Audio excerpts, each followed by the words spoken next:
Proteger dados deixou de ser uma obrigação técnica para se tornar uma questão de sobrevivência dos negócios. Num caso de uma invasão, de um vazamento de informação, são os stock options que são impactados hoje em dia, são as ações da empresa. Os prejuízos e as cifras, elas estão na casa dos milhões, né? Em alguns momentos elas chegam na casa dos bilhões, né?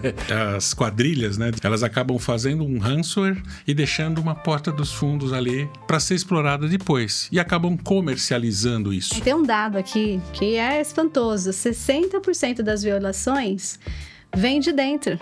Hoje a grande discussão é quando vai acontecer e como nós estamos preparados para responder um tipo de ameaça como um ransomware. O ROI hoje de cyber é muito mais assim, quanto tempo eu estou sem receber um ataque? Quanto tempo eu tenho sem ter um vazamento de informação relevante?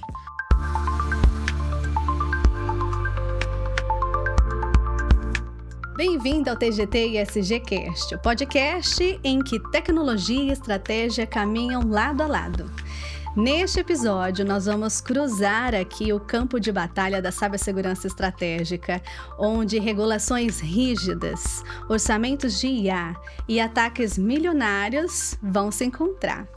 No mundo em que cibersegurança já movimenta mais dinheiro que a maioria das economias nacionais e bilhões de credenciais vazadas circulam em fóruns clandestinos, proteger dados deixou de ser uma obrigação técnica para se tornar uma questão de sobrevivência dos negócios. E para a gente falar sobre o assunto, eu recebo aqui o João Mauro e o Carlos Grilli. Prazer, muito bom ter vocês aqui. Eu vou deixar vocês se apresentarem. João, pode se apresentar? Sim, claro. Muito obrigado. É um grande prazer estar aqui falando sobre esse assunto que nós amamos muito aí, né? O Grilli, a gente já se conhece há bastante tempo. E a gente tem aí bastante prazer em falar sobre isso, né? Eu comecei minha carreira como consultor em empresas multinacionais de consultorias, Big Four, né? Agora são Big Four, né? Na época eram bem mais. E depois disso eu fui trabalhar na área financeira, né? Trabalhei no Santander, trabalhei no Bank Boston, depois no Itaú, né? E mais recentemente como CISO no Citibank, né? E hoje eu tenho o grande prazer de estar aqui fazendo esse estudo, que é o estudo de cyber para a ESG, TGT, onde a gente avalia os provedores do mercado brasileiro de soluções e produtos de cyber. Então, muito obrigado pela oportunidade de estar aqui, falando com o Grilli, falando com vocês aí sobre esse assunto. Obrigada. Grilli, você pode se apresentar um pouquinho para a gente, contar um pouquinho da sua carreira? Claro. Primeiramente, muitíssimo obrigado pelo convite. Agradeço bastante toda a equipe da ESG TGT. Muitíssimo obrigado, Tabata. Muitíssimo obrigado, João. Meu nome é Carlos Grilli. Eu trabalho com tecnologia e segurança há mais de 12 anos. Comecei minha carreira ali como desenvolvedor. Depois, todo esse trâmite relacionado à parte de cibersegurança, entender como que funcionam os ataques, como funciona a defesa desses ataques, como que esse tema é tão relevante para as empresas. Foi um negócio que sempre me chamou muita atenção, despertou muito meu interesse. E aí, com isso, eu tomei uma decisão de migrar de carreira, desenvolvedor, para trabalhar com cibersegurança. Trabalhei aproximadamente 6 anos e meio numa consultoria de Big Four também, né, que a gente chama. E, posteriormente, acabei migrando para o mercado financeiro, que sempre foi um mercado que sempre me chamou muita atenção, né? E nos últimos aproximadamente 6 anos, tenho trabalhado em fintechs aqui no Brasil. Então, espero contribuir bastante com o podcast, com uma experiência aqui nessa jornada. Sem dúvidas. Bom, para a gente começar esse bate-papo aqui hoje, eu queria entender de vocês, né? Por que a cibersegurança ela se transformou uma prioridade estratégica hoje para as empresas? Tá. Aí acho que também posso contribuir um pouquinho com a visão que o nosso estudo trouxe, né? A gente percebe cada vez mais que as empresas estão num ambiente de tecnologia se sofisticando, com novas tecnologias surgindo, por exemplo, como machine learning, como IA, né, tecnologia quântica, e que estão vindo aí com uma força muito grande por causa das necessidades de negócio. Então, a gente tem um impulso grande por causa da necessidade de negócio e a gente tem, por outro lado, uma exigência regulatória também muito forte, né? Então, o mercado financeiro é um mercado muito regulado, mas você tem outros mercados também e você tem leis que agora abrangem não só o mercado financeiro, mas todas as empresas, né? A Lei Geral de Proteção de Dados é um exemplo claro, né? O Marco Civil da Internet é um outro. Já estamos pensando e já está havendo ações, né, no Congresso e em outras áreas do governo em regulamentar o uso de IA, né? A exemplo do que está acontecendo na Europa e outros países. Por quê? Porque são tecnologias que impactam a sociedade como um todo. E nós, da cibersegurança, a gente tem justamente essa missão. É a gente poder também trazer para a sociedade, né, segurança sobre os dados da própria, né, que as instituições tratam, né? E eu acho que essa é a beleza da nossa profissão, né? É poder trazer esse valor agregado, né, para o mercado. Então, eu diria que hoje, quando a gente está falando de uma empresa, de uma entidade, a segurança ela deixa de ser uma preocupação focada só nela mesma, né? Ela acaba transcendendo o ambiente da empresa e extrapolando para provedores, fornecedores, clientes, enfim, todo o ecossistema da empresa acaba sendo impactado. Por isso, é uma questão que deixou de ser meramente operacional ou de tecnologia. Hoje, claramente, sim, um motivo para o board discutir. Um assunto específico para os executivos e não só para o pessoal de tecnologia ou só para a área de segurança. A empresa toda está envolvida, o impacto inteiro é nela. Num caso de uma invasão, de um vazamento de informação, são os stock options que são impactados hoje em dia, são as ações da empresa, né? E o principal executivo e outros que estão, né? O Grilli, como DPO, sabe muito bem disso. Esses executivos, eles são, sim, parte do processo de investigação, enfim, ele acaba arcando com a responsabilidade sobre qualquer vazamento de dados pessoais, né? Então, isso é muito importante porque deixa de ser algo operacional para ser estratégico, né? E os provedores estão percebendo isso, claro, e estão justamente nessa linha verificando que não adianta só falar com o CEO ou com o CIO, né? Eles estão vendo que precisam falar com outros executivos do board também, porque esses caras também tomam decisão e ajudam o CIO e o CISO a tomarem decisões sobre uma plataforma ou um produto de segurança que eles estão comprando. Então, mudou muito esse jogo, sabe? E eu acho que isso é um fato muito relevante para a gente trazer aqui na nossa discussão, né? Cyber é, sim, uma questão, não é da moda, né? Diferente de outras tecnologias, é uma parte essencial de qualquer processo de cadeia de negócio da empresa. Uau! Grilli, você quer contribuir? Claro, claro. Perfeito. Isso que o João falou foi bem cirúrgico, né? Hoje, a gente brinca falando que há 20 anos atrás, por exemplo, você tem uma empresa que ela tem apenas um firewall ou um antivírus, né? Esses jargões mais técnicos, era o suficiente, né? Uhum. Hoje é totalmente diferente, né? Hoje o ataque, ele não está mais centralizado na tecnologia, ou um setor A, um setor B, né? Ele está difundido de uma maneira holística, né? Em toda a empresa, em toda a sua cadeia, né? Desde dos clientes que são afetados com a disponibilidade de um serviço, a confidencialidade, a integridade de alguma plataforma, até os vendors e os parceiros de negócio que são diretamente impactados, por isso que ele acaba se tornando uma visão muito, muito estratégica dentro do negócio, né? Então, a gente acaba brincando, né? Falando que a segurança, ela não trata muito do viés do ROI, né? O retorno sobre o investimento. E sim, é como se fosse um seguro de carro, né? Você está comprando aquilo para você poder mitigar o seu risco e poder prover a plataforma de uma melhor funcionalidade, melhor operação possível, né? A gente sabe que não existe empresa com risco zero, né? É muito daquela orientação do tipo assim, a minha empresa é 100% segura, né? A discussão que a gente tinha 20 anos atrás era isso. Não, a empresa está 100% segura, eu não vou sofrer nenhum ataque, né? Hoje, a regulamentação, como o João bem disse, né?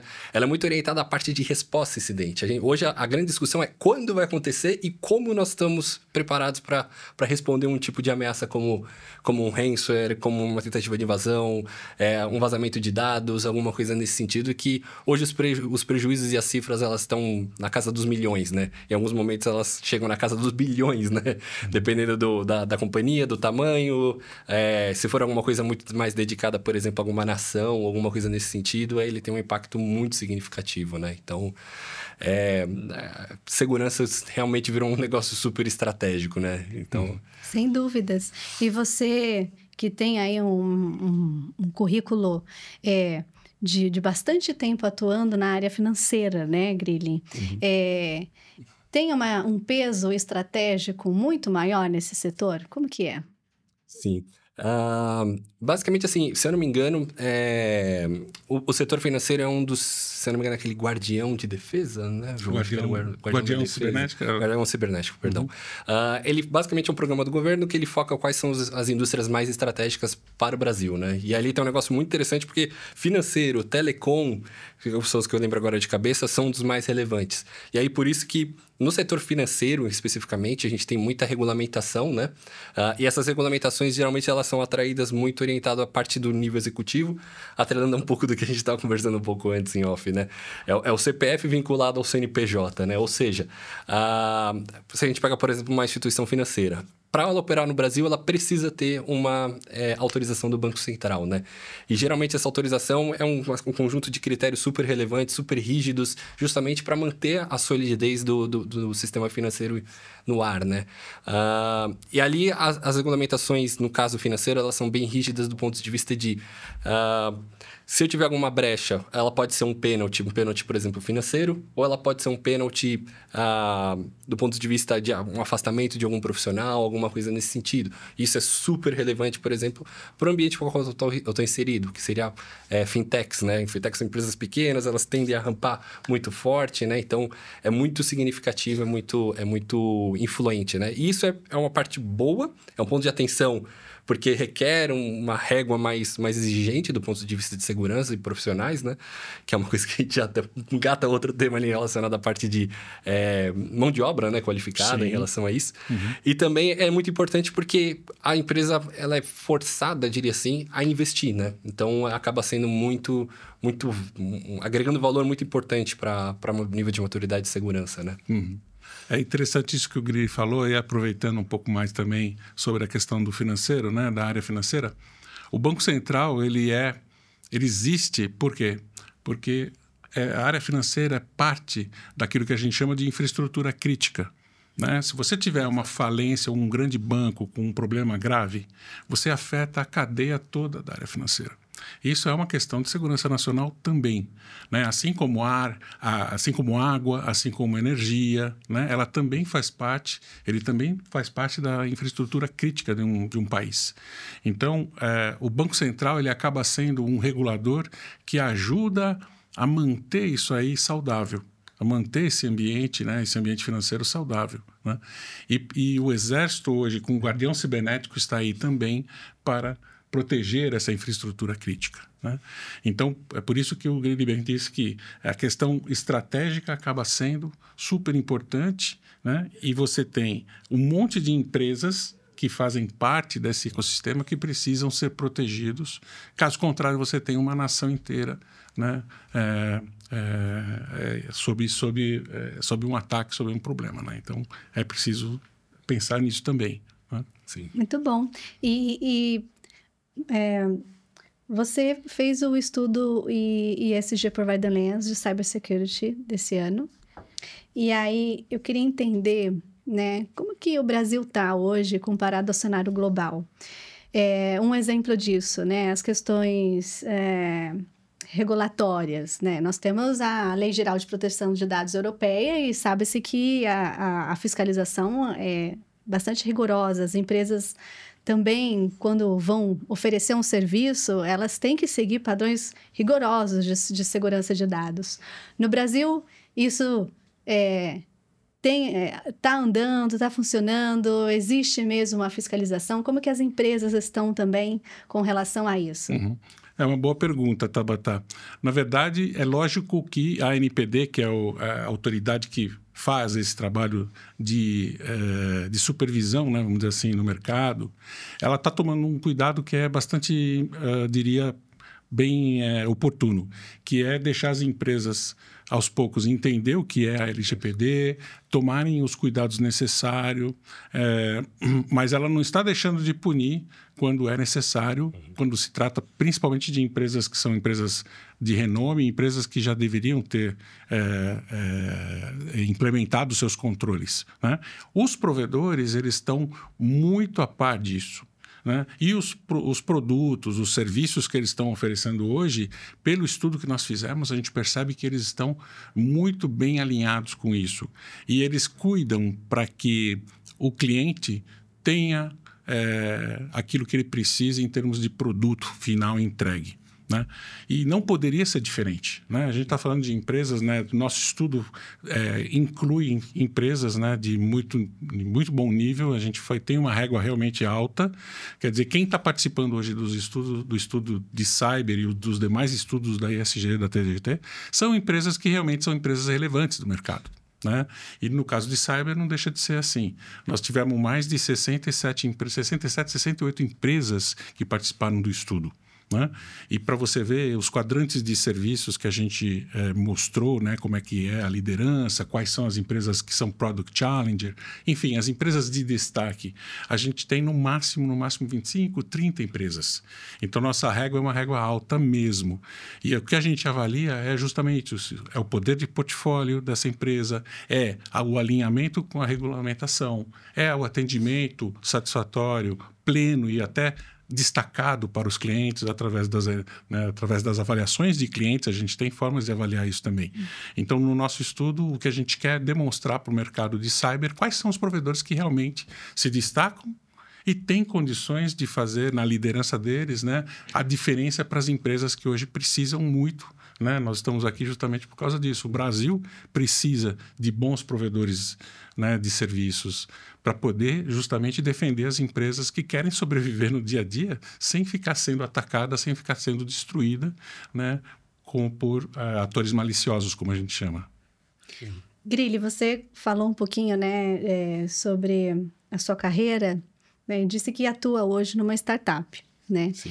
Existe uma diferença de maturidade e de entendimento da importância estratégica da cibersegurança numa startup? Existe uma diferença de maturidade entre uma empresa mais consolidada e uma startup? Quais os desafios aí que os CISOs, que os especialistas em cibersegurança enfrentam aí nesse segmento? Legal, perfeito. Sim, Tabata, existe sim uma maturidade, assim. Digo isso porque geralmente a empresa que é a fintech, né, ela tem uma característica geralmente de lançar um produto muito bem feito, muito bem característico de um nicho, de um determinado cliente, de um determinado setor, né? E ser muito específico e muito bem dedicada, né? Construir o produto da melhor maneira possível, né? E a partir disso ela começa a rampar e aí ela começa a se destacar bastante, né? Então, o ponto de vista sempre de discussão que acaba sendo meio que universal, mas ali acho que vamos ter um critério um pouquinho mais aprofundado, que é sempre pensar do ponto de vista de maturidade, primeiro, pelo pilar de joias da coroa. Né? O que a gente chama de joias da coroa. O que é mais importante? O que é mais interessante? Qual que é a maior finalidade daquela empresa? Ela foi uma característica... eu tive a oportunidade de trabalhar num banco de câmbio e tive a oportunidade agora de trabalhar numa empresa de gestão de despesa, né? Aquele é o core business? Beleza. Do ponto de vista daquele prisma de pessoas, processos e tecnologia, e principalmente a cultura, o que é mais relevante, o que é mais importante para aquele produto? E aí sim a gente começa a construir uma jornada para fortificar, né? Atingir os dois grandes objetivos de segurança, na minha opinião, que são... a gente agrega valor, primeiro, estando aderente a regulamentações, né? Que nem o caso que a gente discutiu anteriormente de Banco Central. E o segundo, blindar a operação, né? Blindar a operação, o que significa isso? Ofertar produtos, plataformas e serviços de uma maneira segura. Nenhuma empresa quer ter sua manchete estampada falando que teve vazamento de dados em relação a ela. Ou que o serviço está indisponível, né? A pior coisa que existe é você sacar o celular, por exemplo, para pegar um aplicativo e ele está indisponível, algo nesse sentido, né? Então, o esforço ele é muito dedicado naquilo. Aí, a partir daquelas joias da coroa, a gente vai expandindo um pouco mais a maturidade, né? E sempre com bastante cautela, né? Bastante pé no chão. Não querer sair do zero to hero, né? Querer sair o foguete da segurança. Calma, estrutura. Muitas vezes a gente fala muito do básico bem feito, né? Então, acabei até brincando anteriormente falando... Eu gosto bastante de rock, né? De banda de rock. Eu falo que é algo muito parecido com o AC/DC, né? 3 acordes, cara, um cara gritando, é sucesso desde a década de 70. Então... Excelente.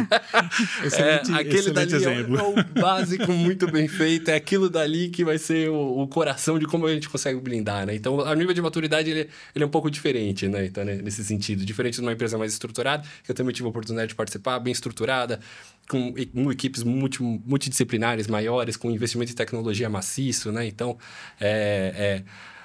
o desafio ele é um pouquinho diferente, mas o propósito, o conceito é sempre o mesmo, né? Joias da coroa, o que é mais importante? A partir dali é um ponto de partida, a gente vai difundindo depois que fazer o básico bem feito e levando o nível de maturidade. João, a gente está falando um pouquinho de maturidade aqui, né? E você que fez essa análise, né, no último ano, essa maturidade, ela é equivalente, se a gente comparar aí, fornecedor e empresa que busca fornecedores, elas se... Estão sincronizadas. Tem um match assim, aí, tem um match né? entre elas, Isso. né? Então, eu acho que aí que está uma coisa bem interessante que você está falando, né? O estudo, ele acaba mostrando para as empresas, né, de forma geral, para os clientes, né, que são... E para os próprios provedores, né? Assim, você tem empresas que estão em estágios de cultura diferente, né? Nenhuma empresa é igual a outra. E acho que esse é um ponto bastante importante, Tabata, que você está trazendo aqui à mesa, que é as empresas, muitas vezes, elas precisam não de um líder do mercado, de um super líder, né? Às vezes o líder não vai aportar aquilo que aquela empresa, que é menor, que está começando, que está se desenvolvendo, que tem uma característica bem peculiar, às vezes ela não vai atender aquela empresa. Por mais que ela seja líder, ela pode ser líder e ela pode ser muito boa, por exemplo, para uma multinacional, para uma mega empresa. Mas, às vezes, para uma empresa do mid-market, não. Então, o estudo é legal por causa disso. Ele mostra outras empresas que estão em outros quadrantes e que podem ser... né, fits very well, né, vamos dizer assim, vai se dar muito bem com aquela empresa, vai atender no custo, na qualidade que ela precisa. E isso eu acho que é muito legal. O estudo traz essa realidade para essas empresas. E hoje aqui no Brasil a gente tem uma realidade onde a gente tem, principalmente mid-market, né, eu falei isso muito para todos os fornecedores, né, porque a gente tem um mid-market muito mal assistido. As empresas pequenas e médias, elas estão totalmente desassistidas, né, em soluções, em produtos bons, robustos de cybersecurity. Mas por que isso? Justamente porque é uma empresa de mid-marketing, então é uma empresa que talvez não tenha tanto dinheiro para gastar. Mas aí o segredo estava até outro, é o provedor perceber essa oportunidade e trazer a um custo equilibrado, a um custo, né, compatível, possível para aquela empresa. E hoje a gente tem tecnologia, né? Eu vi vários provedores que estão utilizando, por exemplo, open source, né? Que são soluções que são mais baratas e nem por isso são ruins. O que precisa é saber utilizar, é saber implementar, é saber tunar, né? É saber parametrizar essa solução para aquela empresa. E uma coisa que eu tenho batido muito, né? Assim, que nenhuma empresa é igual a outra, nenhuma empresa tem um risco igual a outra. Cada indústria tem um risco significativamente diferente. Quando a gente fala do financeiro, a gente está falando de dinheiro, de uma quantidade enorme de transações. Mas quando a gente fala, por exemplo, de empresas de saúde, o ativo é outro. A joia da coroa é a vida de uma pessoa, né? A gente estava falando aqui anteriormente, a vida de uma pessoa tem um risco e as informações sobre esse paciente significa outro tipo de risco, né? Então, é diferente você falar de uma indústria financeira, uma indústria de varejo, uma indústria aeronáutica, de uma indústria de healthcare, né? Então, tudo o fornecedor precisa colocar na balança quando ele projeta um produto, né? E o Gri estava falando muito bem, você vai construindo esse produto, esse serviço. Hoje a gente tem metodologias como metodologias ágeis, né? Sim. O Agile é ótimo, né? Você, quando a estrutura muito bem, realmente ele faz entregas pontuais, entregas rápidas, o usuário fica satisfeito porque já vê como aquilo está nascendo, né? Como é que vai ser. Mas aqui no meio você já precisa colocar o security by design. Assim como tem privacy by design, né? Que é a privacidade no momento onde você desenha, by default, no momento que você está usando aquela solução, aqui você também coloca, e aí a área de segurança emprestou isso para a privacidade, né? Já tinha o security by design e o security by default. Nós agora temos privacy by design e privacy by default, ou seja, construa o seu produto, a sua solução pensando já em segurança, considerando tudo aquilo que precisa também do ponto de vista legislativo, né? Para atender o regulador, né? E todos os padrões de segurança que a empresa determina. Então, é assim que a gente vê e é assim que a gente constrói o que os provedores estão construindo suas soluções. Maravilha. E a gente, acho que a gente não pode falar de cenário global, né? Falar de Brasil, falar de mundo, e não falar sobre investimentos, né? Hoje, né? Eu não sei, aí vocês me corrijam aqui. Na minha visão de leiga, eu entendo que a inteligência artificial ela tem concorrido aí com investimentos com a área de cibersegurança, né, das empresas. E aí eu queria entender de vocês, esses investimentos, eles também são equivalentes? Né? Será que as empresas estão investindo mais hoje em inteligência artificial do que deveriam em cibersegurança? Eu acho que o João pode começar e aí eu vou deixar o Grilli também complementar. É uma pergunta bem legal e bem provocativa, né? Porque, na verdade, é muito natural. Quando a gente pensa numa tecnologia nova, né, que as empresas estão descobrindo, né, essa fase de descoberta, uma fase que normalmente você tem realmente uma procura muito grande pela tecnologia, né? E já tem até brincadeiras aí no mercado, né? Puxa, queremos IA para ontem, para anteontem, queremos o melhor, queremos a melhor IA, queremos usar onde? Em tudo. Mas para quê?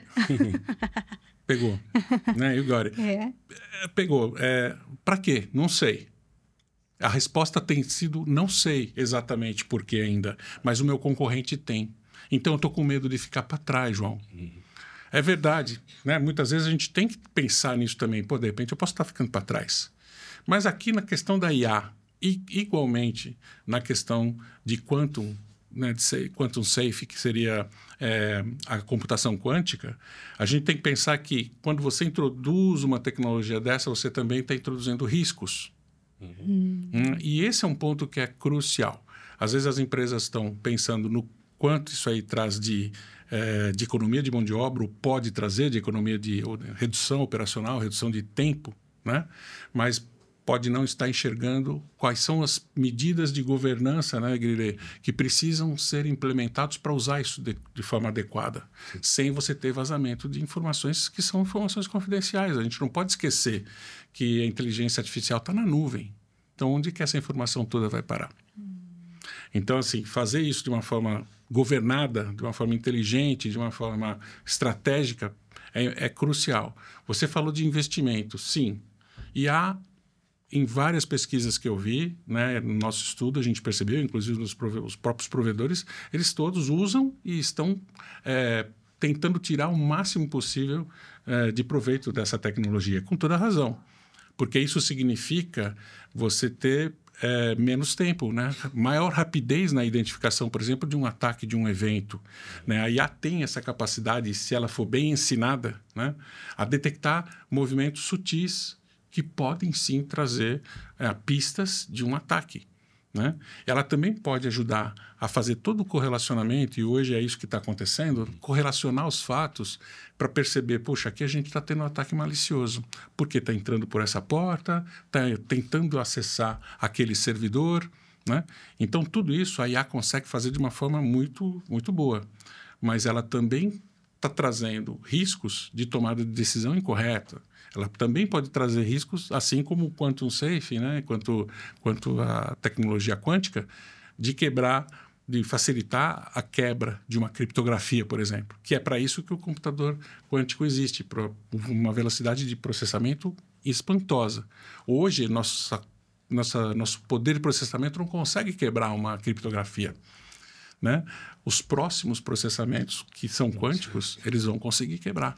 Então, por isso. Eu já ia pedir para você me explicar um pouquinho o que é essa computação quântica, o que se tem interferido na cibersegurança. Então, eu falei de dois assuntos, assim, que são... A computação quântica é um pouco mais futurística, né? Isso ainda não está, assim, já pronto.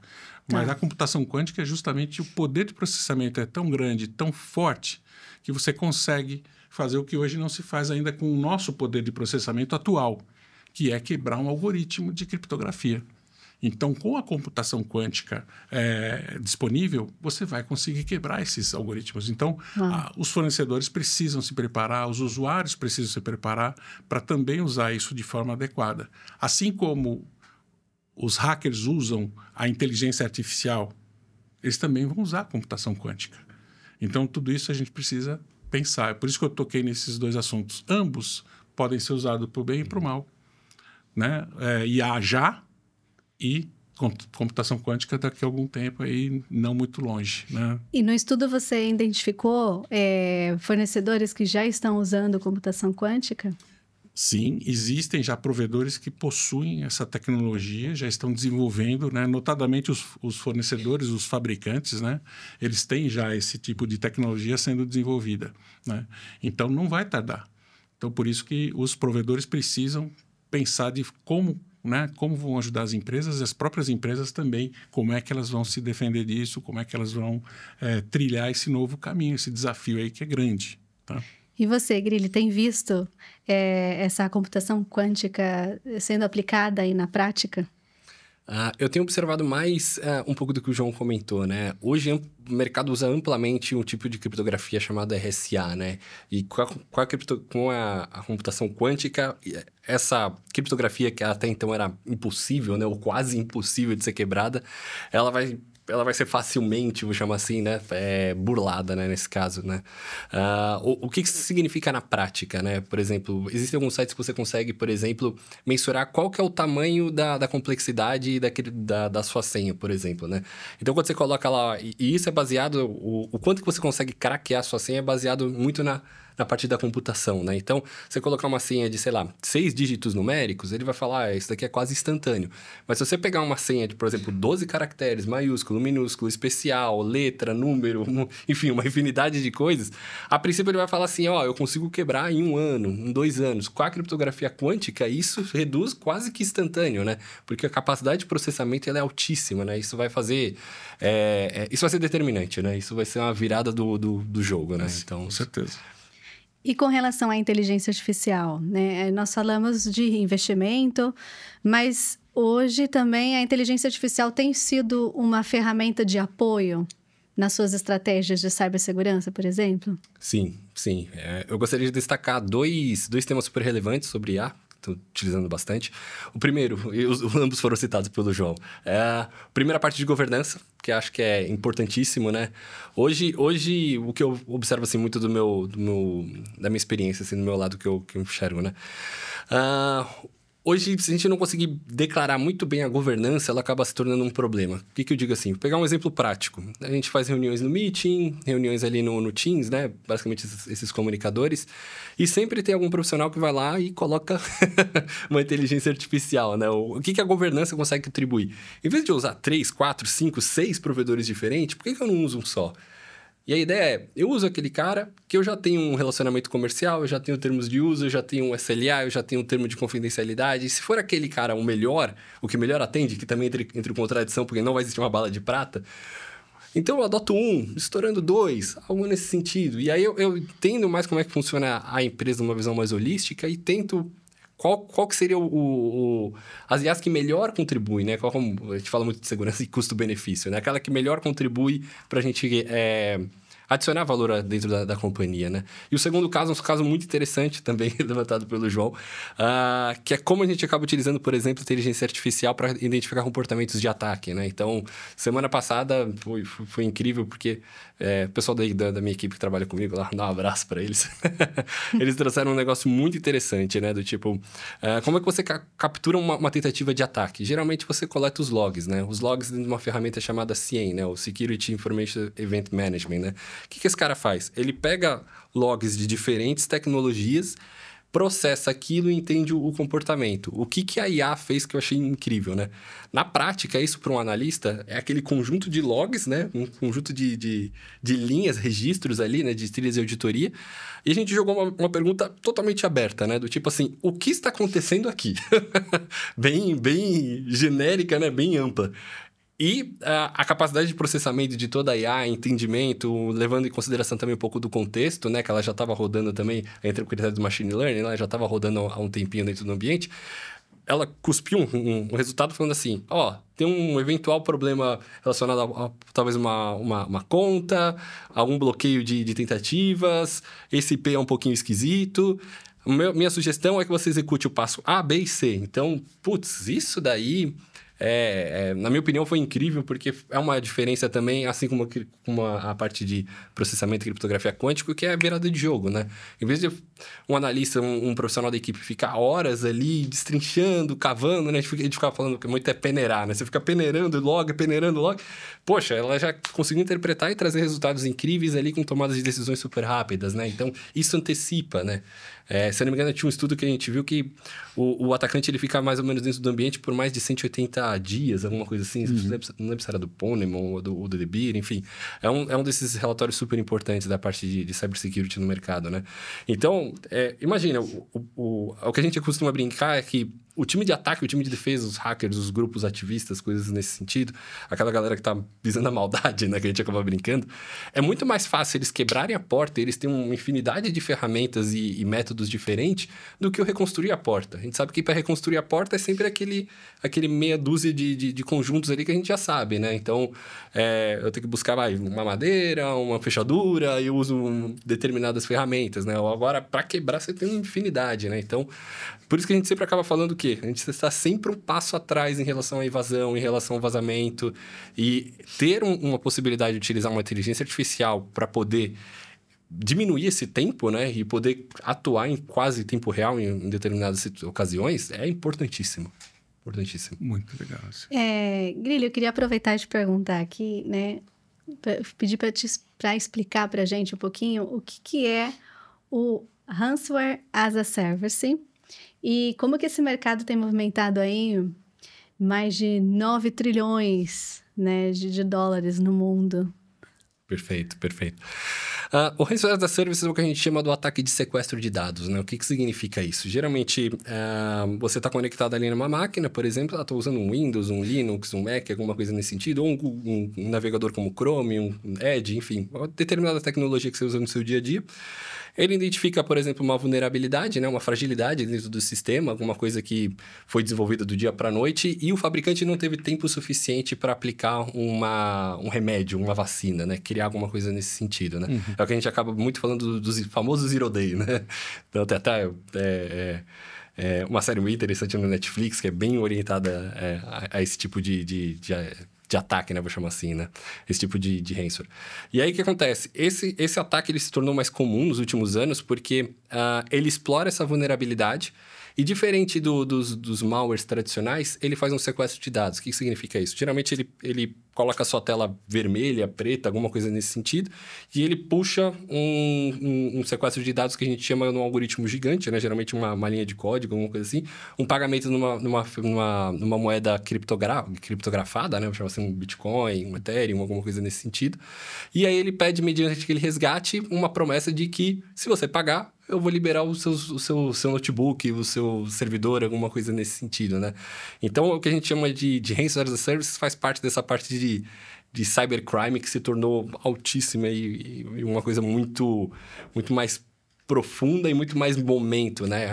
É um impacto, assim, tremendo, né? Dentro da organização, de uma maneira geral. Por isso que inteligência artificial, as capacidades dessas tecnologias poderem entender comportamentos antes de antecipar a vacina, estão sendo tecnologias cada vez mais fundamentais para a continuidade do negócio. E o ransomware aí, nesse caso, né? As a Service, né?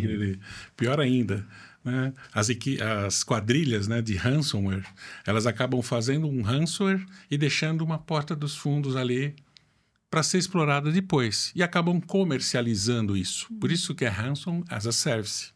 Então, ao mesmo tempo que uma quadrilha pega, invade e faz um sequestro e cobra o resgate em bitcoins, depois que ele vai embora, ele libera os dados, mas ele vende para outra quadrilha uma entrada, né, de porta dos fundos para aquela empresa. E ela acaba sendo vítima novamente. Então, acaba sendo um serviço prestado, né? Então, é um absurdo isso, chegando num nível onde a gente tem esse tipo de jogada criminal, né? Criminosa, né? Vamos dizer assim. Eu imagino que deva ser um desafio, né, para os profissionais de cibersegurança, porque os cybercriminosos, eles se reinventam diariamente, novas formas de ataque. Eu, como jornalista, a cada ano é uma notícia diferente, um tipo de ataque, né? Phishing, ransomware, agora ransomware as a service. E aí, né, como que vocês, né, profissionais da área, como que vocês lidam com isso? Com essa transformação constante, né? Acho que o papel fundamental é sempre você tentar se antecipar, né? O profissional de segurança, ele tem que estar sempre atualizado, ele tem que estar sempre de olho no que está acontecendo no mercado, o que está acontecendo no setor, quais foram os tipos de ataque que aconteceram anteriormente, né? Tem um exercício muito interessante que eu faço junto com a galera lá na minha equipe, que é, sempre quando a gente pega algum ataque bem significativo, a gente faz aquela reflexão, né? Faz um brainstorm, marca uma reunião ali de 1 hora, 1h30, e fala assim, tá, se esse ataque pudesse ser replicado dentro da organização, quais seriam as medidas que a gente está fazendo, o que seria interessante a gente começar a fazer e, principalmente, qual que seria a contramedida imediata que a gente poderia fazer para poder mitigar esse risco aqui dentro, né? Então, e aí é sempre engraçado porque a gente faz um conjunto de reflexões nesse sentido e a gente sempre acaba, de uma certa maneira, vou chamar assim, voltando ao famoso back to basics, né? O básico bem feito, né? Aquela brincadeira que eu fiz do AC/DC, né? Então, por exemplo, é importante ter as tecnologias amplamente implementadas, sempre suportadas com um processo de gestão de inventário muito importante. Eu ter o 100% de cobertura dentro do ambiente. Manter essas tecnologias sempre atualizadas, sempre que possível, isso daí é fundamental. Um outro tema que eu acabei não citando, que é backup recover, né? Isso pode ser uma coisa... Você fala assim, hoje eu tenho sei lá, o backup do meu WhatsApp é feito de maneira automática, ou eu uso um sistema ali que ele joga os dados para a nuvem, né? Um arquivo de Excel, quando a gente usa, por exemplo, no dia a dia mais pessoal, né? E o principal... Não só fazer o backup, mas também fazer o recover. Isso daí testar se o recover está funcionando. Exato, né? Testar se aqueles dados realmente estão funcionando, né? Porque pode parecer meio besteira, mas a tecnologia ela é super rápida, né? Então, em questão de meses, algumas vezes semanas, a gente já trocou uma versão do sistema operacional, trocou uma versão de uma nova tecnologia, uma outra tecnologia foi descontinuada, uma outra tecnologia foi adquirida por um outro vendor. Então, é muito dinâmico, né? Por isso que você ter o hábito de sempre fazer backup e testar o backup é sempre uma das medidas ali que a gente chama de back to basics, né? O básico que é fundamental, que é sempre muito importante exercitar, né? Perfeito. E essas são as boas práticas, né, Tabata? Que a gente, há anos, né, a gente discute, mostra e transforma isso em padrão.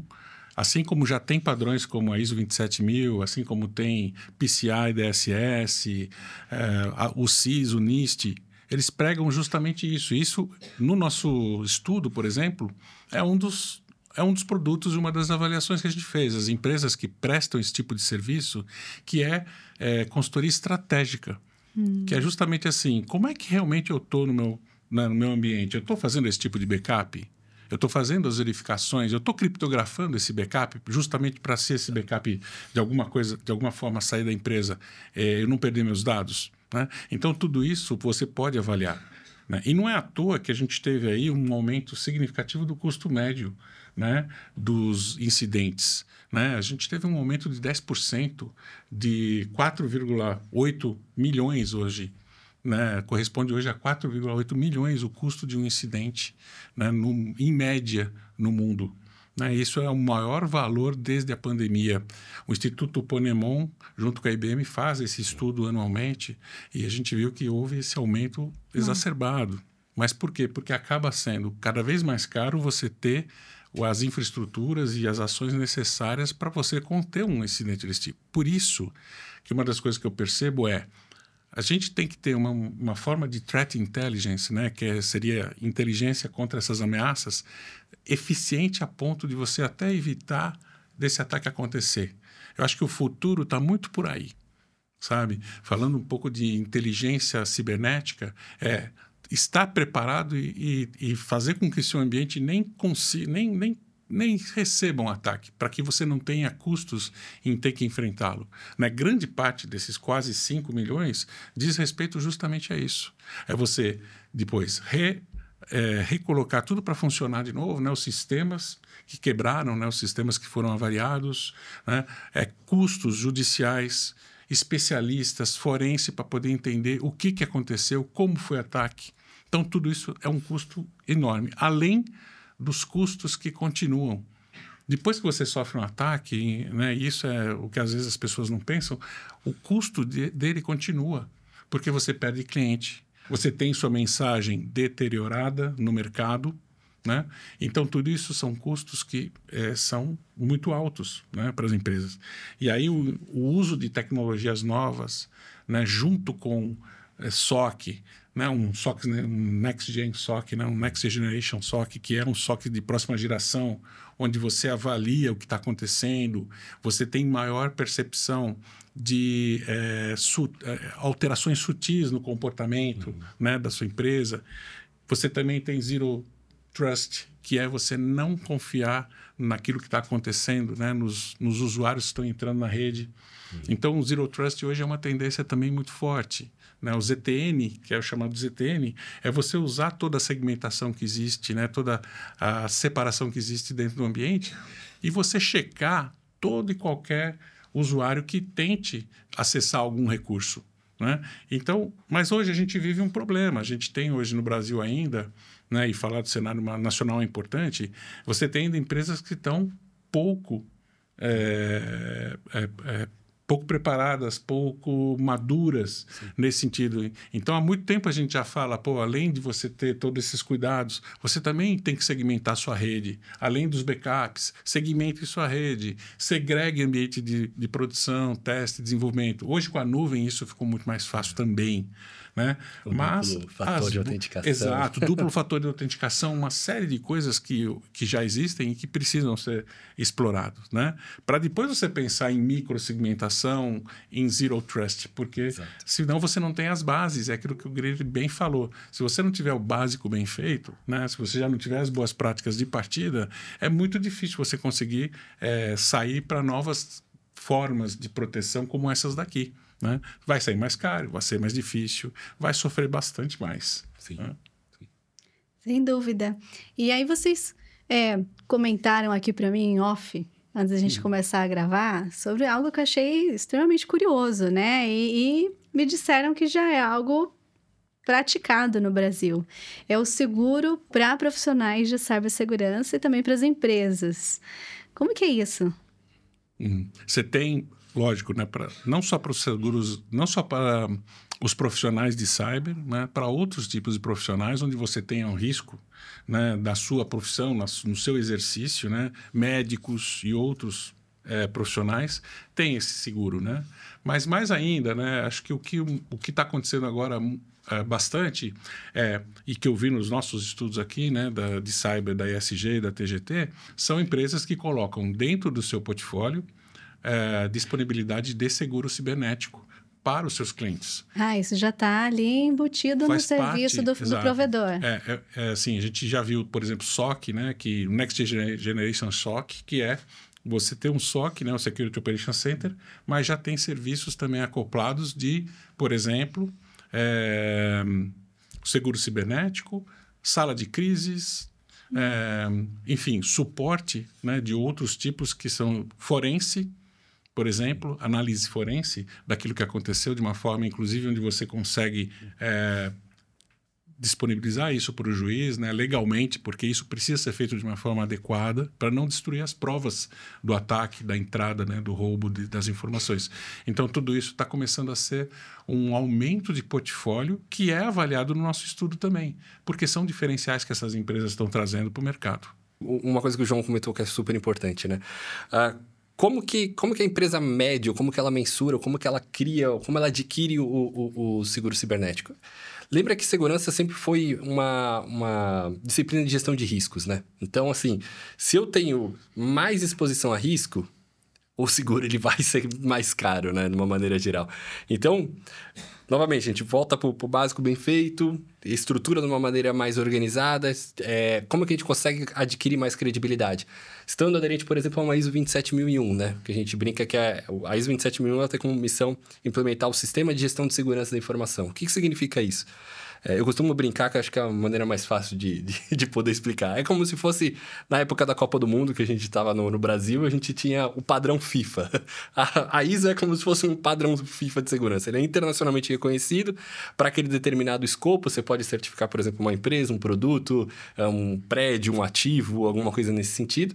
E aquilo dali já te dá um conjunto de segurança não só para parceiros e clientes, mas também para reguladores, porque ele cobre muito bem e ele é um dispositivo, um mecanismo, chama assim, uma certificação, que ela é implementada top-down, né? Então, ela mexe com toda a estrutura de gestão de risco, com toda a diretoria, pegando pessoas, processos, tecnologia, cultura de uma maneira geral, né? E aí, isso daí é muito forte, muito bom, porque deixa a empresa muito mais preparada para abordar um caso como um seguro cibernético, né? Isso daí é importantíssimo. Então, também queria pegar um gancho do que você veio comentado, João, em relação, por exemplo, à estratégia que a gente tem sobre fornecedores, né? Por quê? No meu caso, assim, eu gosto muito e utilizo muito os estudos para me apoiar bastante do ponto de vista do tipo, qual que é a melhor decisão que eu posso tomar com o melhor custo-benefício. E eu não saio mirando sempre o zero to hero, né? Eu costumo brincar falando assim, pessoal, o que a gente viabiliza uma estratégia daquele Paliozinho 1.0, 2 portas, sem ar-condicionado, né? Então, eu começo pequeno, monto um plano um pouco mais a médio e longo prazo, estruturo, trago aquelas tecnologias que podem melhor me agregar, melhor agregar valor ao negócio, com melhor custo-benefício. A partir daquele momento, eu vou destrinchando. E é muito importante sempre trabalhar com vendors que têm essa flexibilidade, né? Por isso que o estudo ele é importantíssimo nesse caso, né? E eu acho que é um desafio, né? Para as empresas que estão contratando fornecedores na área de cibersegurança. Saber a reputação daquele fornecedor. Se ela é boa, se ela é ruim. Não só se ele tem uma capacidade técnica, né? Mas o nível de erro, de acerto, como que é isso? Isso é bem interessante, Tabata, porque é o que você falou, contratar, né, um provedor, um fornecedor. Essa é uma realidade que as empresas, né, sabem que existe já há muito tempo, que a sua cadeia, né, de fornecedores, sua cadeia de produção, ela muitas vezes depende de terceiros, né? Então, aqui a gente está falando de provedores de segurança, provedores de produtos e serviços de segurança, mas você também tem outros provedores que provêm outros serviços para as empresas, né? E aí está uma coisa muito importante. A área de segurança ela acaba atuando também como avaliadora desse ambiente, dessas empresas, porque elas também, afinal, têm acesso aos dados críticos da empresa, as joias da coroa, como o Grilli falou. Então, é necessário fazer uma avaliação nesses terceiros. Terceiros hoje, sim, muitas vezes figuram como o grande problema das empresas em termos de vazamento de informações. Por quê? Porque esse provedor, ele provavelmente não tem a mesma capacidade, a mesma preocupação, ou nem mesmo o mesmo tipo de capital que pode ser investido, né, do que, por exemplo, uma financeira, mas ela presta serviço para esse banco. Ela presta serviço para essa empresa, né, X. E por causa disso, ela pode ser, sim, a porta de entrada para um hacker para atingir aquele outro alvo, que é o alvo verdadeiro, não é nem o provedor, nem o fornecedor, é o cliente, né? Aliás, é o cliente daquela empresa, onde estão os dados que são críticos. Por isso que hoje os provedores de soluções de segurança, e a gente viu isso no nosso estudo, percebem que muitas vezes conhecer só aquela empresa que é o cliente deles não é suficiente, né? E essa é uma coisa muito inteligente. Afinal, se você vai conhecer um cliente e conhecer todo o ecossistema dele, além de você conseguir prover serviço para proteger aquele cliente, você também tem outros clientes que você consegue nesse mercado, né? Que são empresas que prestam serviços para aquele seu cliente. Indiretamente, você também tem que se preocupar com isso. Por quê? Porque a empresa também está preocupada com isso.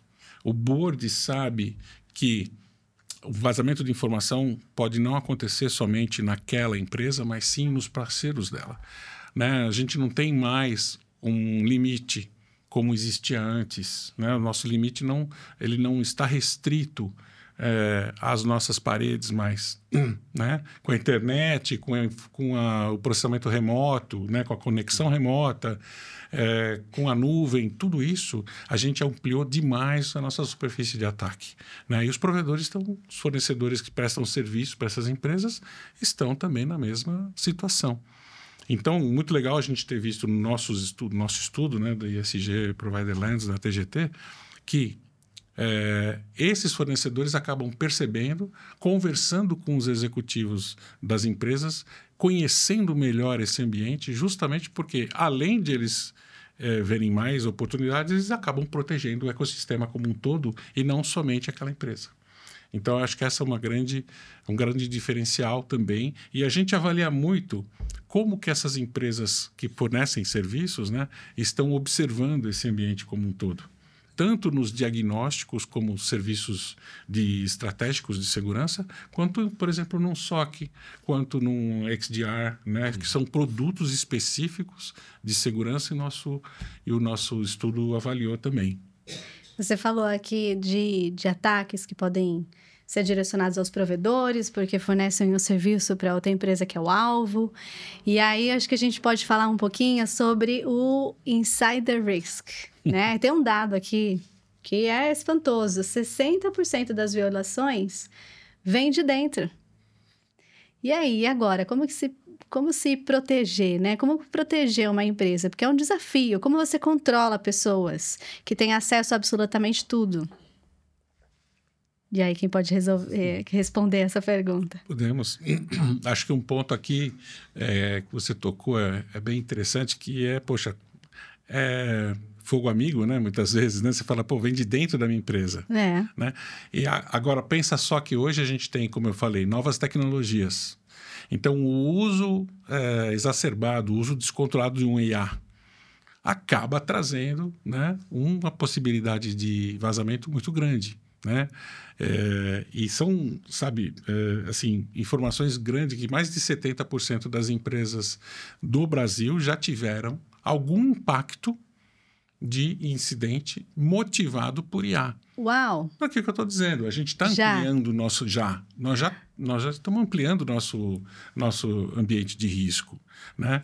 E, então, assim, o Grilli muito bem coloca sobre a questão de governança disso. Né? Treinar o usuário saber o que ele está fazendo. Né? Claro que vai ter também o usuário que vai fazer de forma premeditada. Infelizmente, uma empresa, né, é um ecossistema onde tem tudo que é possível. Então, segurança, RH, compliance, todas essas disciplinas, elas têm que estar engajadas justamente para isso. E os provedores de serviços, eles têm que fornecer produtos que consigam, né, dar para essas áreas poderes para poder administrar isso. Né? O que é que está acontecendo de suspeito? Né? Qual é o comportamento sutil que uma operação tem que não tinha normalmente? Né?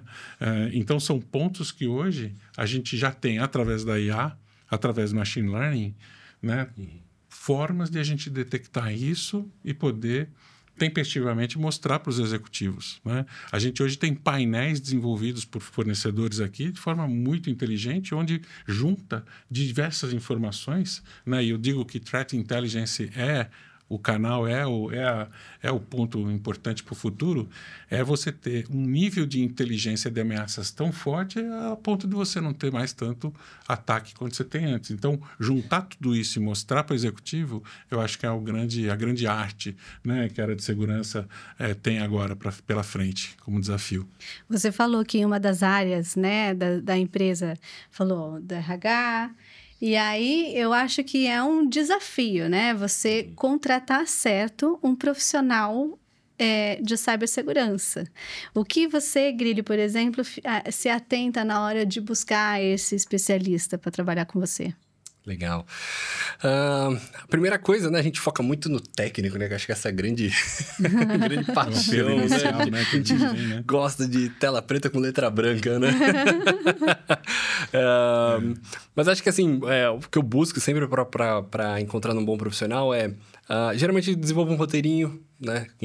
Deixar muito claro primeiro o que é um job description interessante, o que é realmente importante, o que a gente está pensando do ponto de vista de estrutura de time. Aí, depois desse determinado momento, né? A gente vai muito na entrevista para entender um pouco de soft skills, né? Como é que é o comportamento da pessoa, o quanto que ela consegue se adaptar dentro daquele ambiente. A cultura é muito importante nisso, né? Porque você tem, por exemplo, o estigma, né, da segurança sempre foi um estigma meio ruim nesse sentido, né? A gente sempre foi o famoso Dr. No, né? O cara com o escudo para cima, não pode, me prova do contrário. Você fala, calma. A segurança, ela tem que sempre ser algo vinculado a... O que seria basicamente o melhor custo-benefício e como suportar o produto, como suportar a plataforma da melhor maneira possível, né? Como manter aquela iniciativa protegida. Então, eu busco, por exemplo, eu valorizo muito soft skills como teamwork, né? A pessoa trabalhar junto, ter uma boa comunicação, eu acho que é importantíssimo, né? A gente tem um outro estigma, né? Além do Dr. No, que é como traduzir o ponto de vista técnico para aquilo ser um risco, né? Chegar para um executivo e poder falar assim, determinada tecnologia A, B, C, bloqueou um tipo de ataque XPTO com um malware assim, como você fala... traduz isso para mim, né? Então, a gente tem um risco nessa característica, nessa natureza. Isso daí é importantíssimo, né? Eu tento buscar, assim, no ponto de vista de sempre quando avalio algum profissional. Acho que esses critérios de soft skills são... em determinados momentos, eles são mais relevantes do que os hard skills, né? Então, e a escassez de profissional no mercado é uma coisa... Essa, inclusive, é uma coisa que eu queria perguntar para vocês, né? Já há muito tempo... né? A gente noticia aí na mídia a escassez de profissional na área de tecnologia e principalmente na área de cyber, né? Isso permanece? E outra, já emendando outra pergunta, existe ainda uma concorrência com o mercado internacional?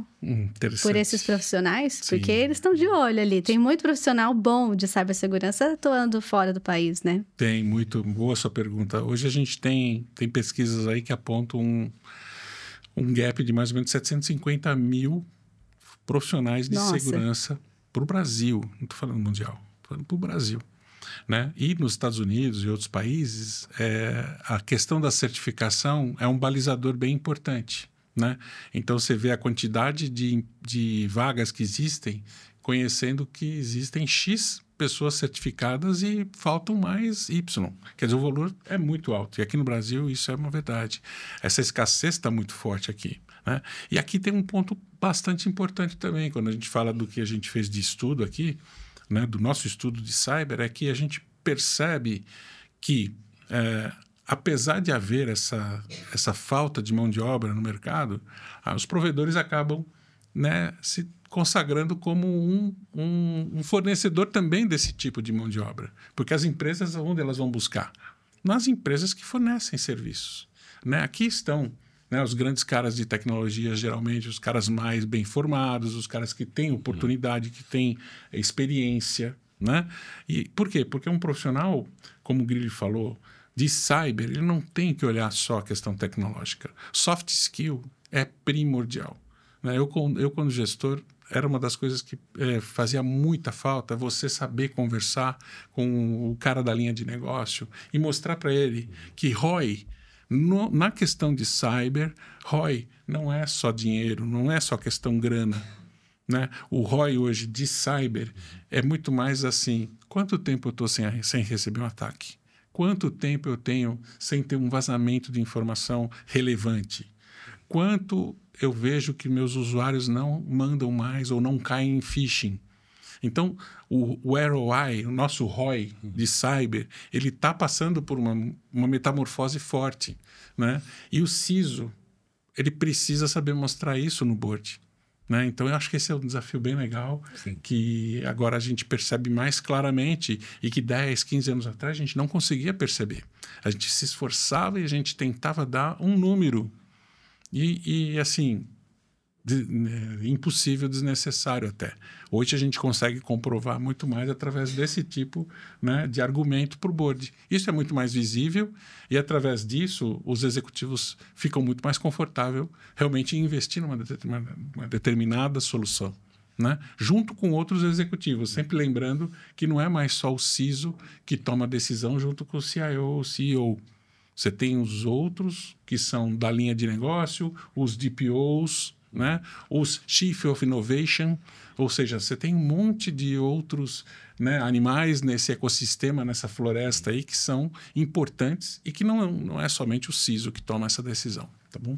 Acho que é isso. Você concorda, Grilli, que tem ainda uma escassez alta de profissionais? Você que está atuando ali na prática, Sim. falta mão de obra especializada?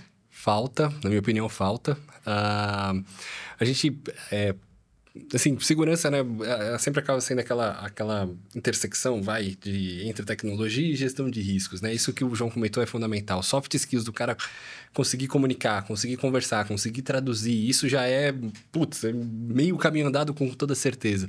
Quando a gente volta para a parte de hard skills, geralmente o profissional de tecnologia, se olha de segurança especificamente, cybersecurity, né? O cara que está mais voltado ali para a parte de ataque e defesa, geralmente ele tem que saber os conceitos básicos, vou chamar assim, de uma maneira um pouco mais avançada.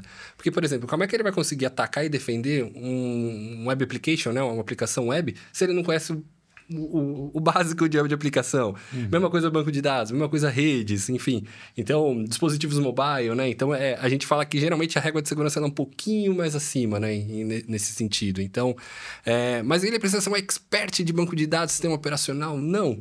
Mas ele precisa saber quais são os vetores de ataque e como poder defender, né? Então, ele não precisa saber codificar ali ao extremo todos os termos técnicos, automatizar, escalabilizar, saber da cloud infinito e além, né? Não precisa saber disso. Mas precisa saber quais são os recursos mais importantes, quais são os recursos de segurança que vão melhor atribuir ou melhor se encaixar dentro daquele ambiente. E aí sim montar uma estratégia e começar a desenvolver o que seria um plano de carreira interessante, né? Em relação ao tema especialização de profissionais internacionais, né? Assim, o que eu vejo, pelo um pouco da experiência que eu tive, o Brasil, eu acho que ele ainda está um pouquinho mais na frente em relação à Europa, é o que eu vejo, assim, de uma maneira geral. Mas tem alguns aspectos culturais que são muito diferentes, né? Então, por exemplo, privacidade na Europa é um negócio muito mais avançado, na minha opinião, do que no Brasil, né? Então, o que eu quero dizer em relação a isso na prática, né? Na prática, a gente ainda tem aquele ruim aspecto de botar CPF na nota para ganhar desconto, né? Vou falar um exemplo mais prático. Lá não existe nem CPF, por exemplo, né? Porque eles tiveram uma cultura de uns anos de guerras, por exemplo, terríveis, né? Então, qualquer coisa que tem um número, uma identificação, já é uma coisa super, super agressiva, privada, então, pessoal. Super privada. Então, já é um tema muito, muito difundido, né? Ao mesmo tempo, as técnicas de ataque e defesa no Brasil, elas são muito mais complexas, muito mais significativas, né? Os tipos de ataque, geralmente, eles são mais complexos, com nível de maturidade um pouco maior em relação a isso. Isso que o Brasil, quando tem... Isso que acho que é um dos grandes elevadores, assim, um dos grandes destaques, um dos grandes saltos quando a gente vai falar de profissionais brasileiros, por exemplo, atuando na Europa, né?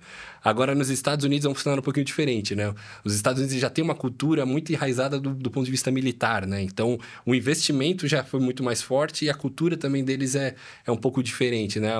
Diria que é mais próximo do Brasil, com uma cautela de Europa, né? Então, por isso que acho que, mas ainda assim eu vejo bastante espaço para o profissional que vem do Brasil, né? Então, falando um pouco do cenário internacional, eu acho que a gente tem uma visão de segurança no Brasil muito forte ainda. Né? A gente costuma brincar falando que a gente exporta hacker, né? É muito interessante isso aí. Porque no nosso estudo, a gente percebe justamente isso, né? A gente vê empresas genuinamente brasileiras, começaram pequenas, né? E conseguem agora exportar seus produtos, estão indo para fora, tendo êxito, conquistando respeito. Acho que isso é uma grande conquista, sabe, para o mercado de cyber brasileiro. Né? É muito bom ver o nosso país, né, com esse tipo de habilidade, com esse tipo de talento, podendo exportar para fora do Brasil, né, esses profissionais e esses serviços. Que bom, eu tenho muito orgulho de saber disso, né? Nosso país aí se destacando com profissionais de cibersegurança, um motivo de orgulho. Sim. Bom, gente, infelizmente a gente precisa encerrar. E aí, para quem está nos assistindo aqui, se quiser encontrar você, João, nas redes sociais, na internet, como que a pessoa te acha? Sim, é joão.mauro, tgt.com.br. né? Vai ser um prazer poder tirar qualquer dúvida e vejam o nosso estudo, né? O estudo logo mais está saindo. Em julho já deve sair aí o estudo sobre cyber. Então, convido a todos a verificarem, né?